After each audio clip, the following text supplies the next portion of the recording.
to you from the PS20 Garden, where we are going green in Greenville. Please stand for the flag salute.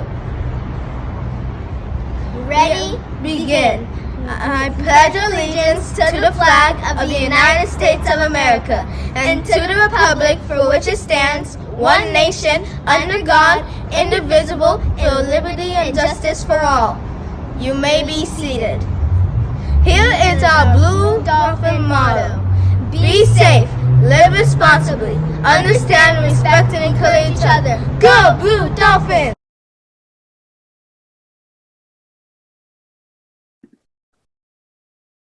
Hello, amazing human beings. I'm so excited to be here with you.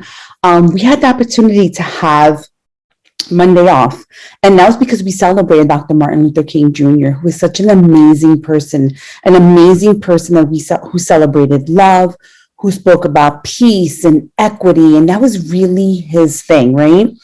And we got to take the day to kind of commemorate that there was his birthday, and this is a day that we want to make sure that we celebrate. So we're going to have a really sweet reading today.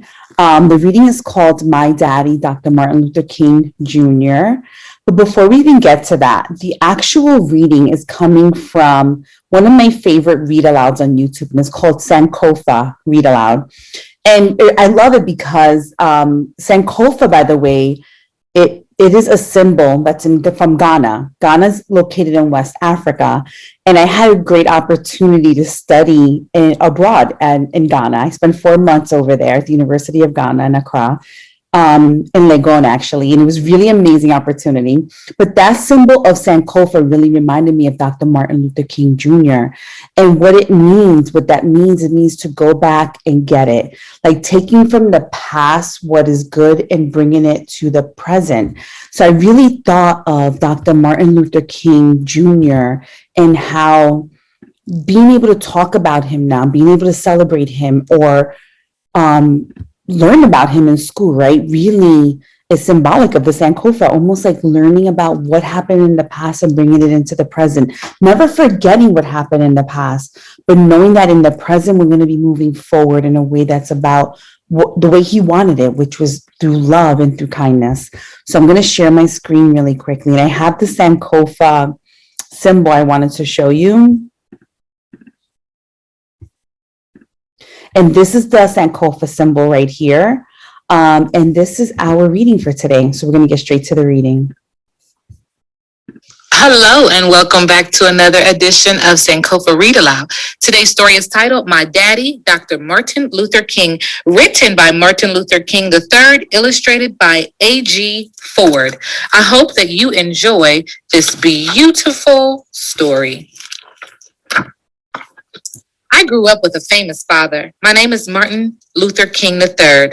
But when I was a kid, my friends and family called me Marty, so no one would confuse me with my father, the Reverend Martin Luther King Jr. When I was 5 years old, my dad gave one of his most famous speeches. I have a dream that one day this nation will rise up and live out the true meaning of its creed, that all men are created equal, he declared. I have a dream that my 4 little children will one day live in a nation where they will not be judged by the color of their skin, but by the content of their character. I am the second of those 4 children he spoke about. There have been a lot of books written about my father, but not a whole lot has been written about my dad. This book is about my daddy, what it was like to live with him, and how much I loved him. My sister Yolanda, who we called Yoki, and I wanted to go to Funtown more than anything. Well, kids, Daddy is working very hard so that you and all children can go to Funtown. But it's not possible today, Daddy would say. Maybe next week. But that week never came. You just don't want to take us, Yoki wailed. And finally, my mother explained, we're not allowed in Funtown. The rides and the roller coasters were for white people only. That's how it was when I was growing up. My dad fought to change that. At home, though, my father was just dad. He tossed the football with me. He taught me how to shoot hoops, teased me, and play with me. He would lift me up and put me on top of the refrigerator. I imagined swinging from the ceiling fan as if I were flying in my own airplane. Then I would let Daddy catch me as I fell into his arms. Away from home, things were different. It was always easy being the son of It wasn't always easy being the son of Martin Luther King Jr. What's your name? The two older boys asked. I don't remember, I said. I forgot. I knew it was wrong to lie. Why'd you say that, Marty? My mother asked later. You know your name. It's your father's name. I knew, and I knew why I hadn't said my name, because I was afraid.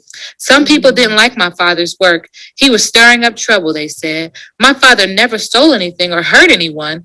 Even so, he was thrown in jail more than 30 times.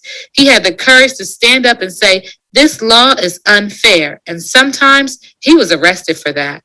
Once, a neighbor was driving me home from school. On the radio, we heard that the Reverend Martin Luther King and about 80 other people had been thrown in jail. I was terrified. I ran inside my house crying and asked my mother, why did Daddy go to jail?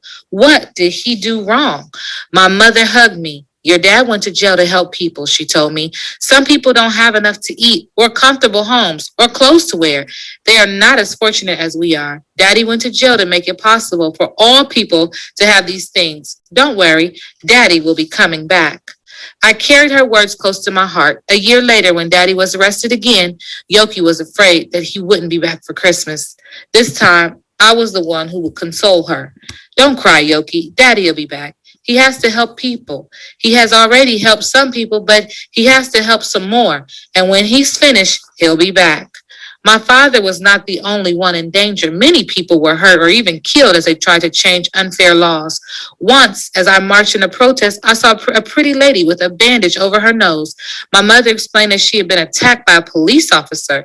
The marchers were peaceful, but that didn't stop people from trying to hurt them.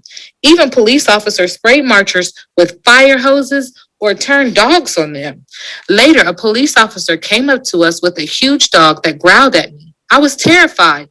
It's okay, Marty, my dad told me as he took my hand, and I felt safe. My dad was not a tall man, but he always made me feel like he was a giant. I was never afraid when I was with him. No matter how bad it got, my dad never fought back. We must meet violence with nonviolence. We must meet hate with love. He always said. Nonviolence wasn't just for marchers and protests. It was for home as well. One Christmas, my brother Dexter and I got toy guns for presents. Most of the other boys in the neighborhood played with guns, and we wanted to be just like them. But we knew that guns were strong. But we knew that guns were wrong. They were not toys. They were machines made to hurt and kill. Together, the whole family took the guns outside, made a bonfire, and destroyed them. That night, as my brother and I watched our gifts burn, we believed we were destroying all the hate in the world. One bonfire couldn't fix everything, but some things were getting better, like the law that kept Black and white children from going to the same school. When I was in the 3rd grade, that law was finally changed. My mother told Yoki and me that we'd be going to a new school in September. I didn't want to be the new kid who sat alone. Yoki felt the same way. We don't want to go, we complained.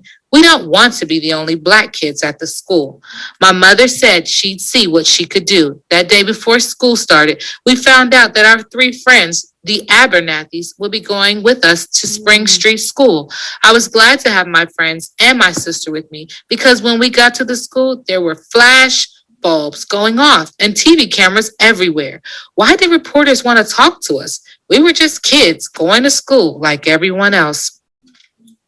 We were each in different classrooms. It was strange to be the only Black kid in my class.